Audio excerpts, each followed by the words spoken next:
समय पहले की बात है। गहरे समुद्र में जलपरियों के राजा का राज्य हुआ करता था। उसकी 6 सुंदर राजकुमारियां थीं, जिन्हें राजा बहुत प्यार करता था। उनमें से सबसे छोटी जलपरी का नाम ईवा था। ईवा सभी की चहेती थी, क्योंकि वह हर समुद्री जीव के बारे में अच्छा सोचती थी।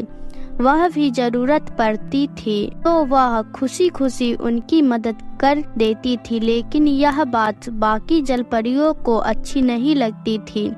राजा ने नियम बनाया कि जो भी जलपरी 18 साल की हो चुकी हो तो वह समुद्र की ऊपरी सतह पर जा सकती है।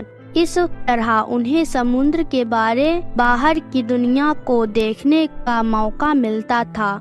एक दिन राजा की 5वीं परी का 18वां जन्मदिन था, तो उसे भी यह मौका दिया गया, जिसे देखकर ईवा के मन में भी समुद्र की सतह पर जाने का मन हुआ। ईवा ने भी अपने पिताजी यानी समुद्र के राजा से समुद्र की सतह पर जाने की इजाजत मांगी।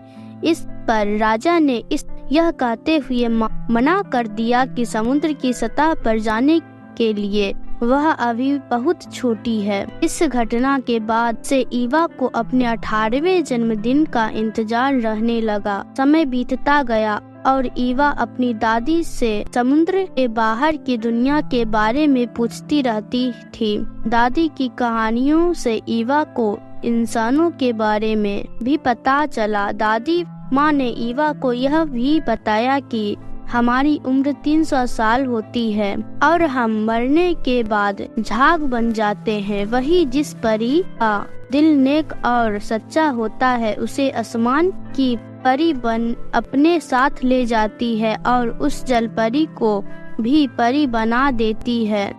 वही इंसानों की उम्र ज्यादा से ज्यादा 100 साल ही होती है। इस प्रकार दादी से रोज वो समुद्र से बाहर की दुनिया के बारे में जानती रहती थी। एक दिन वो घड़ी भी आ गई, जिसका ईवा को कई सालों से इंतजार था। नियम के अनुसार ईवा ने भी अपने जन्मदिन के अवसर पर राजा से समुद्र की ऊपरी सतह पर जाने की आज्ञा मांगी। इस पर राजा आज्ञा देने के लिए तैयार नहीं हुए। उन्हें डर था कि उनकी इस भोली भाली बेटी को कोई कुछ कर ना दे। तभी वहाँ केकड़ा आता है, जो राजा का मंत्री था। सभी राजा के मंत्री को श्रिम्प कहकर बुलाते थे। वह ईवा का बहुत अच्छा दोस्त भी था। श्रिम्प ने राजा से अनुरोध किया कि वह ईवा का ख्याल रखेगा। वह उसे अपने साथ सही सलामत वापस लेकर आ जाएगा। तब राजा ने उन दोनों को समुद्र की सतह पर जाने का आज्ञा। राजा से आज्ञा लेकर वो दोनों खुशी खुशी समुद्र की ऊपरी सतह की ओर चल देते हैं।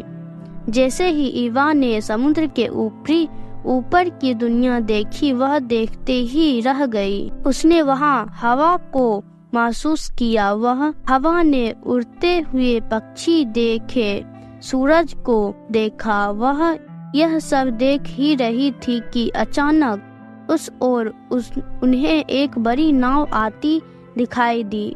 उसने दूर से उस पर सवार राजकुमार को देख लिया था। उसे देखते ही ईवा को उस राजकुमार से प्यार हो गया। तभी अचानक समुद्र में तूफान आ गया और राजकुमार की नाव तूफान में फंसकर टूट गई। देखकर ईवा का मन भावुक हो गया और वह तुरंत राजकुमार को बचाने के लिए बढ़ चली। राजकुमार बेहोश हो गया था। ईवा बेहोशी की हालत में उसे समुद्र के किनारे ले आई। समुद्र के किनारे आकर वह राजकुमार को देखने लगी। तभी अचानक वह किसी के आने की आहट सुनाई दी। इस पर वह झट से एक चट्टान के पीछे छिप गई। उसने देखा कि वहाँ कुछ राजकुमारियां आकर राजकुमार के पास रुक गई है और उसे होश में लाने की कोशिश कर रही है। राजकुमार ने होश में आते ही उसके पास खड़ी राजकुमारी से पूछा कि क्या उसकी जान उस राजकुमारी के बचाई है। तब उस राजकुमारी ने झूठ बोलते हुए हाँ में उत्तर दिया। यह सब ईवा देख रही थी। उसे यह अच्छा नहीं लगा कि राजकुमार की जान बचाने का झूठा श्रेय वह राजकुमारी ले रही है। फिर भी ईवा खुश थी कि राजकुमार की जान बच गई। इसके बाद ईवा वहां से निकल कर वापस समुद्र की गहराइयों में अपने महल आ गई। वापस महल आने के बाद उनका मन न कहीं भी नहीं लग रहा था। उसे अब हर पल वह बस राजकुमार की याद सताती रहती थी। तभी वहां श्रिम्प आया और उसने ईवा से पूछा कि वह क्यों उदास है। तब ईवा ने उसे पूरी बात बताई। श्रिम्प ने कहा कि यहाँ काले समुद्र की ओर एक डायन रहती है। वह शायद तुम्हारी इस मामले में कुछ मदद कर सकती है, लेकिन उसके ऊपर भरोसा नहीं किया जा सकता है।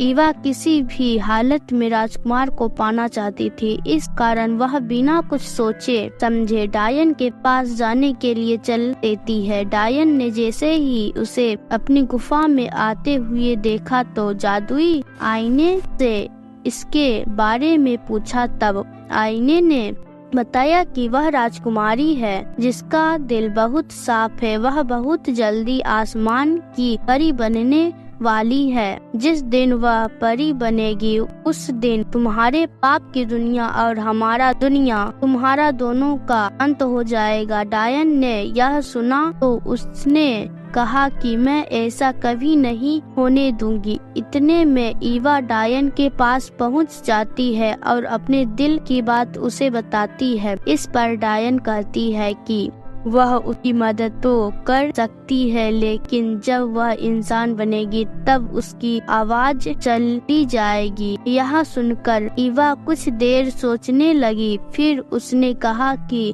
वह राजकुमार के लिए कुछ भी कर सकती है। डायन मन ही मन हंसी और उसने ईवा को एक जादुई शरबत दिया। डायन ने कहा कि जैसे ही वह समुद्र के किनारे पहुंचकर इस शरबत को पिएगी वह इंसान बन